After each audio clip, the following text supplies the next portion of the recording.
With a few weeks away from the 2024 playoffs, the Golden State Warriors are at a crossroads mentally as to whether they consider themselves as legit contenders or are they pretenders that are just clinging on to the remnants of their glorious success in the past. I mean, if we're gonna sift through the current standings, the number doesn't seem to favor the Dubs at all, whichever way you take a look at it. They currently sit at the 10th spot in the West, half a game behind the 9th seed Lakers, and with the Rockets stringing a bunch of wins as of late, there's actually a slight chance the Dubs might be booted out from playoff contention, let alone a play-in tournament spot, if they don't play their cards right. While the hypothetical scenario that I just discussed sounds a bit concerning, I really believe that there's still hope for the Dubs to pull off a historic comeback that the league has never seen before. And in today's video, I'm going to do a quick recap of their recent games to see in depth how they're trajecting as of late, as well as talk about the real and honest odds of the Warriors in bagging the 2024 Larry O'Brien Championship Trophy. Last Wednesday night on March 13th, the Warriors traveled to Dallas to face Luka Magic and the ball-handling wizard Kyrie Irving. The stars of the opposing team came out to play on this one. However, for the Dubs though, they have to battle it out without their two key players in this particular matchup, as Steph Curry was still sidelined with an injury. Then, seeing that this was the case, Draymond followed suit as he decided to sit this one out too due to lower back soreness. Because of this, the Mavs were favored to win by 7 points against the undermanned Warriors. And as expected, the odds were pretty darn accurate as the Mavs kicked their butts right from the opening tip. Whether it was Luka pulling off his savvy dad bod play style, again, that ball screen gets him on the Warriors center, and Kyrie slithering his way through the Dubs defense like he's just playing a pickup game. Even 2 of 6. Kyrie. The Mavs were having their way offensively against the Dubs, while getting the looks they wanted throughout the course of the first half.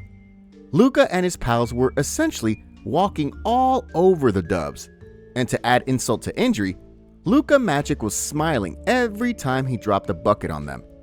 Kuminga, though, apparently had enough of the ass whooping they were receiving, and so the Dubs' secret weapon turned it up a notch and tried to carry the team on his back. The Mavs simply had no response to JK, as he was getting his shots from virtually all over the floor, scoring 27 points through 4 quarters, and even outscoring both Luka and Kyrie, which really speaks a lot about his improvement on the offensive end of the season. However, a superhuman effort coming from one man alone was not enough to down a complete Maverick squad, and thus, the Dubs succumbed to defeat at the hands of their Texas-based tormentors, 109-99. Even though this was the case, the silver lining on this loss was the glaring rise to superstardom of Jonathan Kuminga, and with Steph Curry's return looming on the horizon, the Dubs were due for a big revenge game against their longtime rivals. On the night of March 16th, the NBA treated its fans once again with a marquee matchup between the Warriors and Lakers at Crypto.com Arena. This time around though, the former champions were in full force, with the greatest shooter on the planet back in the lineup. But despite this, it was Jonathan Kuminga who once again set the tone early, which was followed by some solid contribution from Klay Thompson coming off the bench. The Lakers came out on top of the first, but the Warriors swerved back to take a 1-point lead at halftime. And when the third quarter opened up, the Dubs relied on their signature third quarter onslaught to keep the Lakers at bay, spearheaded by the chef himself. Beautiful pass from Green. Curry gets inside, and here's Kuminga. Payton to Curry. Sidestep, step back, three-pointer, puts it in. Dinwiddie on him. Curry off the bounce, left-handed layup, he takes it. The game was essentially in the books the moment Steph took over, as the Warriors dropped 35 points in the third. And despite the Kings scoring 40 to carry his cohorts, it was enough to overcome the offensive flurry that the Dubs unleashed, and when the final buzzer sounded, the Lakers ultimately yielded to the Warriors, 128-121. After flexing their guns against LeBron and the Lakers, the Dubs hosted the surging New York Knicks, winners of 3 straight and one of the hottest teams that came out of the gates since the All-Star break. The fatigue was clear in effect for the Dubs in the first few minutes in the game, and together with the Knicks' top-notch defense, they held the Dubs scoreless for the first 4 minutes of the game. And from that point on, you know that it's going to be a long night for the Warriors. The Knicks torched them with an 18-4 run to start the game, and they didn't let up the rope till the very end. When the dust settled, the Dubs simply had no answer to Jalen Brunson, who racked up 34 points, and Miles McBride, who had a career night by chipping in 29 makers, as they fell to the visitors from the Big Apple 119-112.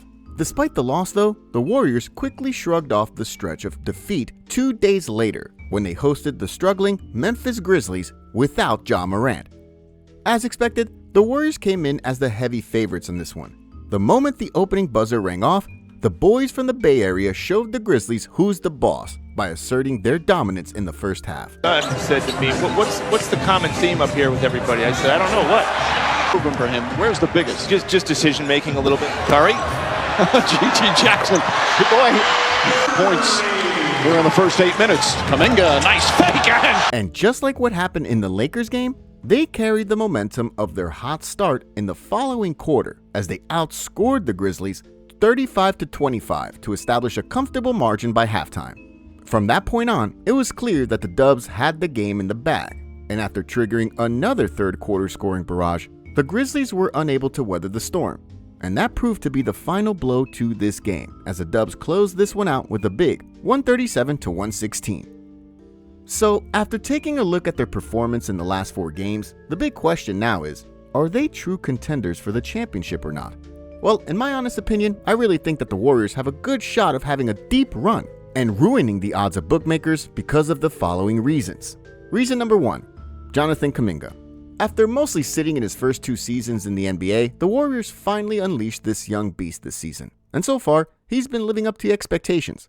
In the last 4 games, JK was averaging 23 points, 3 rebounds, 2.8 assists on 56.9% shooting from the field and 58.3% from 3. These are all-star numbers, if you ask me. And this has been the trend for Kuminga all season long, which makes him another offensive weapon that the Dubs can use at their disposal, especially come playoff time. Now, another good revelation that has been unfolding recently has been the stellar play of both of the Dubs' rookies, Brandon Podziemski and Trace Jackson Davis. Although these guys are not top 10 picks, what I like about Pods and TJD is their relentless energy and the fact that they're already acclimatized in playing alongside with the veterans, and this will definitely improve their chemistry as a unit in this crucial stretch of the season.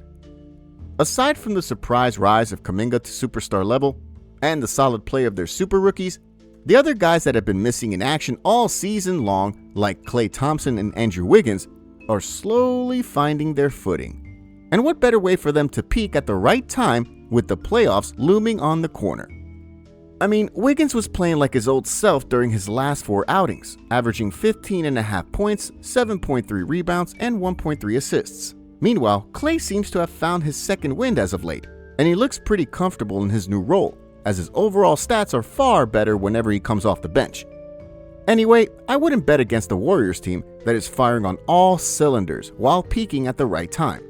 With a fairly light schedule ahead, I see the Dubs stringing a bunch of wins, and as a result, they can elevate to the 7th or 8th spot, which boosts their chances in carving an outright spot in the playoffs. And from there, I think the Warriors can upset any team in a 7-game series because of the rich experience that they have in their back pocket, as well as the chemistry and cohesion playing as a unit for a long time, which other teams don't possess. Well, what do you think about these guys? Are the Warriors real championship contenders, or are they pretenders who will fall short eventually?